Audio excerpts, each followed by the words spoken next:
এই ভিডিওটা আমিই করছি, ইচ্ছে করে করছি, ভাইরালটা আমিই করছি। আমি চাইছি কি যে আমার সম্মান চলে যায় যাক। মানুষের কত কিছুই হয় লাইফে, এটা আমার কাছে কোনো কিছু মনে হয়নি। বিয়ের সিদ্ধান্তটা আমি নিজে নিজে নিয়েছি।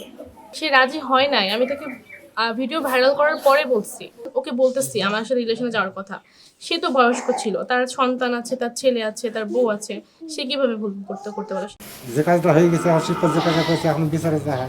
আপনি যে জিনিসটা দেখেনি এখনো পর্যন্ত জানেনই না, তাহলে সেই জিনিসটার দাবি কিভাবে করেন? এখন লোকের পাঁচজনের মুখে থেকে শুনছে এইভাবে হয়েছে সেই আমি নিজে চোখে এখন দেখেছি। ভালো সম্পর্কের কারণে হঠাৎ আমার ফোন দিয়ে বলছে যে তোমার বাচ্চা আমার পেটে 3 মাসের বাচ্চা। আমি তো তখন শোনার পর পাগল হয়ে গেলাম, কি বলতেছো তুমি এসব কথা?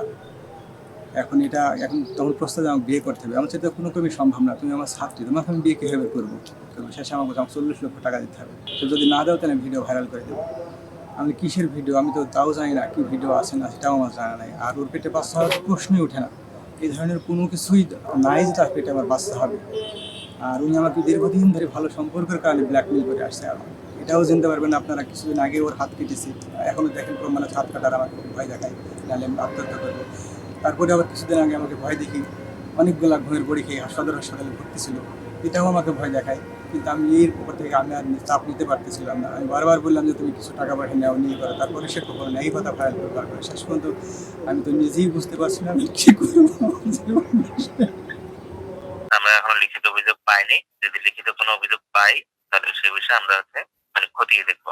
এটা তো সভাপতির ইস্যু না, এটার অনেকগুলো প্রতিনিয়ত আছে। আপনি বোর্ডে যদি আবেদন করে তাহলে বোর্ড একটা তদন্ত কমিটি করে দেয়, সেখানটাই পরে এই বিষয়ে ওভাবে আসবে।